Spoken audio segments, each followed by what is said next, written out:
Welcome back. You're listening to Get Real with Bob and Stacy. You're joining us for our Leaders and Legends segment. And our guest is Rom Krupp, founder and CEO of Marketing Vitals. Welcome to the show, Rom. Thank you for having me. So a little background on Rom and his company. Marketing Vitals is an award-winning company providing game-changing analytics software for restaurants of all shapes and sizes.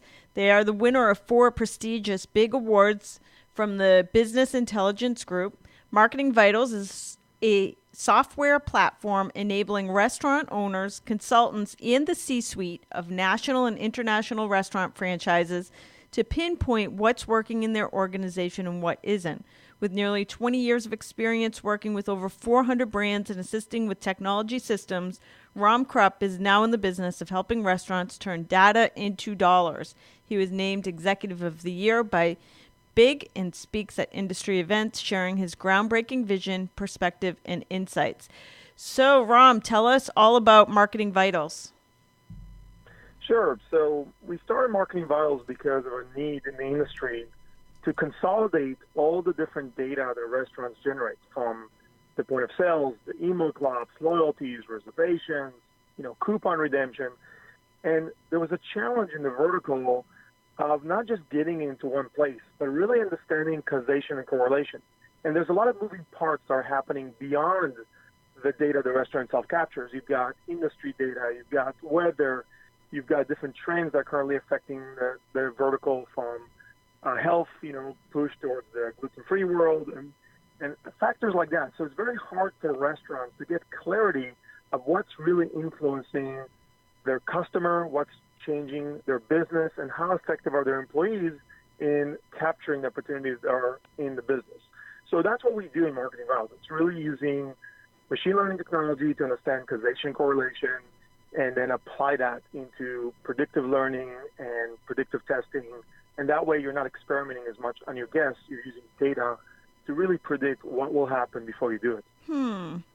That's kind of cool. And you just recently announced a new partnership with TDN2K, transforming data into knowledge. So how will the platforms end up working together? So TDN2K, with their black box intelligence platform, are really leading the industry in industry data, right? And what's happening in the vertical and different DMAs, what's really moving.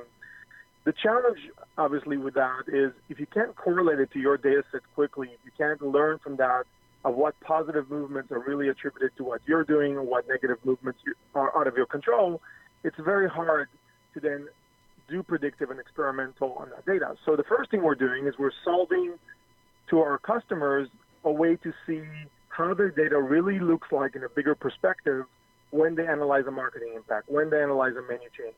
It gives that additional perspective using the industry data. The second thing is, as we work on our partnership with TDN2K, how do we make the data that the industry gets even smarter?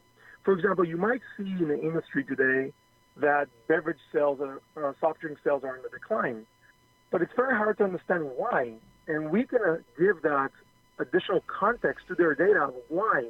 How much of that is health versus how much of that might be financial?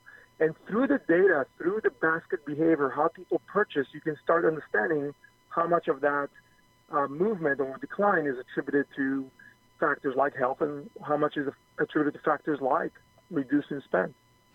Okay, so just to be specific on the type of data you're collecting, like, are you analyzing the dishes that are being ordered as well? Everything, down to the way customers modify their food. Because the way they modify their food tells you a story about their behavior, their preference. So not just you ate a burger, but what did you do to that burger? Did you remove ingredients? Did you add ingredients? So at the lowest level, it's learning every single customer you have and then start understanding why they're doing what they're doing. Does it track it right down to the actual customer, or you're just looking at data as a bigger sample? It can go down to the customer if the specific restaurant group has data to capture who the guest is. So it might be anonymous guest, meaning we know this credit card token has been here 20 times, but we don't know who it belongs to, and we can't just go get that data easily. So we're just tracking, okay, this credit card has been here X number of times, and the patterns show that this customer most likely works nearby. They have a certain price elasticity in their spend. They are maybe vegetarians. But then if they have email clubs or loyalty clubs or things that customers opt in their information, then we can triangulate all those transactions together and really create a pattern about individual guests. So both on the macro level, what are your guests doing overall? And also on the micro level, what individual guests are doing. This is kind of cool. It's kind of predictive analytics. And I was reading, I forget which book, where they talk about Target doing this. Target sending out coupons to, it was like on the news and everything, because Target kind of collects all this data that we don't even know they're collecting. And they sent out coupons to a young girl's house for having a baby because they knew through predictive analytics that she was pregnant, and her father freaked out saying, why would you send this young girl information about like buying diapers and stuff? And it turned out she was pregnant.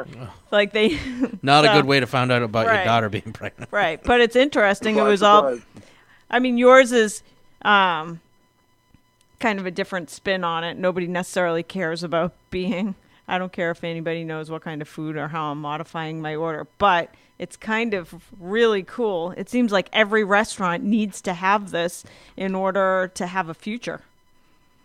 Look, it solves two major concerns. First of all, the cheaper it is for me to deliver you the right message, the cheaper it is for you to buy my product. So if my cost of acquisition of a new guest reduces itself through better optimization of what messages resonate, what marketing works, what my guests want, and obviously I don't have to spend as much on media and marketing and hope to capture through multiple messages some additional guests. So the ability to pinpoint really helps the guests. So big data helps the guests by reducing the cost. The second part is, and this is very important, the only thing that makes a difference between a restaurant or any brand communicating to you, the only difference between spam, right, and relevancy or not spam is relevancy, right? It's how is that message appealing to me? So if I just send you a generic, come try our burger, and you're a vegetarian, I'm spam to you. Right. You really have to understand what I eat, why I come to your restaurant, what drives my decision. So relevancy is the differentiator between a restaurant communicating to being spam or not spam. And you talk about customer interception, that basically restaurants that are using Marketing Vitals, they have an opportunity to not lose a customer to a competitor because they better know exactly what the customer wants and needs. Well, the concept of interception, let me kind of step back. Today, most of the marketing brands do really falls into two major buckets. It's either awareness. I'm putting billboard, I'm taking TV, I'm taking newspaper ads, trying to make people aware that I exist and what I offer. The second type falls more into acquisition type, incentive type. You know, I'm going to give you coupons, I'm going to give you loyalty, I'm going to try to get you to come more often through incentives. So more of acquisition type. But really, interception is a new way to do it. Interception is about one-on-one marketing. It's about being relevant. It's about not changing your behavior, but knowing when you need my services the most, and then communicating to you with the right message at the right time to intercept your transactions before my competitors had a chance. So if I know you're going to be in a certain place at a certain time, and there are 20 different restaurants you can eat, but I can know that in advance, and I can communicate to you a relevant message. You'll make a decision before you arrive to that area to eat in my restaurant before my other competitors even have a chance. So all the billboards in the way and all the beautiful signage inside the restaurant doesn't work anymore because you already made the decision. This is interesting. How are you getting in front of them? So big part of interception is obviously social listening. You need to be able to listen to what people are doing, and then pattern learning. So it's a combination of two things. For example, if you only come to my restaurant on Monday to Friday at lunches and I never see you otherwise, it's safe to say you work nearby.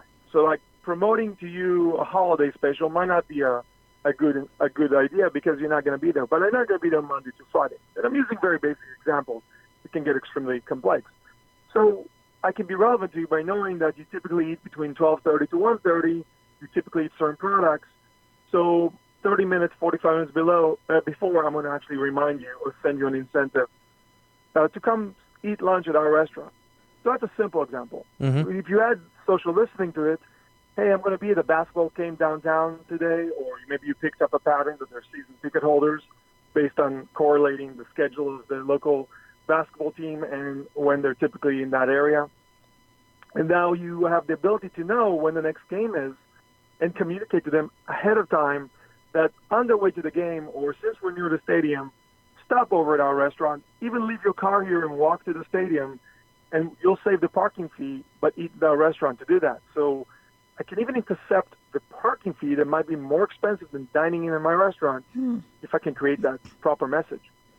Wow. That's impressive. Now, one of the pieces to your program is you have an employee motivation app as part of it called Incentivize Me. How does it work and why is it so effective? Sure. So you've got a lot of planning and a lot of execution and marketing campaigns, and it all boils down at the end to once the guest walks in the front door, it's the front-of-the-house employee. It's the cashier, the server, the bartender that are your face now. They are supposed to continue that messaging. The challenge you have is normalizing data to really understand how much of the behavior a guest is doing is influenced by the team members. And the industry has always struggled with not just normalizing it properly. They do things like divide the sale of an item by the hours worked. Mm-hmm. But that implies that every hour has equal opportunity. And we all know an hour is a variable in restaurants. Monday 12 to 1 is not a Friday 12 to 1. So what we have done is we found a way to normalize behavior down to the employee, that we understand how much of the sales is really their salesmanship versus how much is something the customer would have done anyway. But now starts another challenge. You have all this information. You finally know in clarity who is performing well. It's a big task for operation to manage thousands of these employees every day and tell them what they're doing wrong and educate them. So Incentivize Me bridges the gap between the data to the employee itself. So it sits in the hand of the server, let's say. And every single shift, when they're done, it actually tells them what they did right, what they did wrong, how much tips they missed out on not doing certain things they could have based on opportunities we know the guests would have accepted. Right. I can do gamification incentives. I can do charity drive incentives where I feel them more connected to the brand.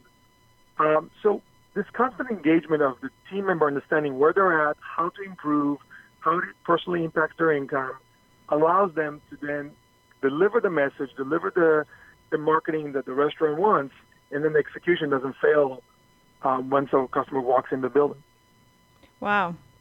So how easy is the system to use for somebody that decides tomorrow that they're going to start with the program? Data is a complicated thing. We really focused a lot on building what we call a consumer-grade experience to a business problem. So you don't have to be a business analyst to use Marketing Vitals.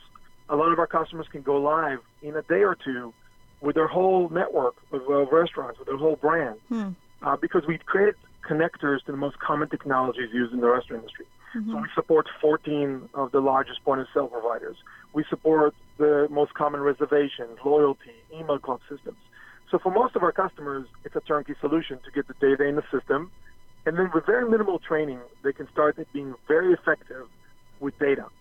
So a lot of our customers, 24, 48 hours, they can start using the system and start making decisions on it with minimal training. And overall, what do you see as the biggest reason a restaurant would need to gather and analyze the data in the first place? So the most expensive things a restaurant can ever do is experiment on their guests. Well, every time you experiment on your guests and you do things that affect your guests, you run the risk of losing them. And it's very hard to quantify it as just a standard ROI of saving on misused marketing campaigns. But how do you expense that? How do you ROI that? And that is very critical. So the more predictable you can be, the more you can understand what makes your guests turn negative or positive before you actually experiment on them, the more successful you're going to be. Because if you start churning your guests, if you start experimenting too much on your guests and losing them, you're going to run out of customers. Every restaurant is limited to a certain, size of market or radius of service. Unless you're in an airport, which is constantly just transit crowd, you've got a certain base. we found that some of our restaurants, 300 regulars represent 60% of the revenue of a restaurant. You can't afford losing them. So it's very, very important that you apply predictive, you apply regressive learning, you do things that help you minimize the negative impacts on your guests and experiment on your guests. And that's why it's so important to have tools like ours. Wow, we have with us Rom Krupp. He is founder and CEO of Marketing Vitals. Rom, how can our listeners find out more about your company? So obviously, our website is like our company, marketingvitals.com. And you can also find us on social media, vitals_com, Twitter and Facebook and LinkedIn. It's just Marketing Vitals. Marketingvitals.com. Thank you for joining us today. Thanks, Rom. Thank you. That's all for this edition of Get Real. Join us again next weekend for more.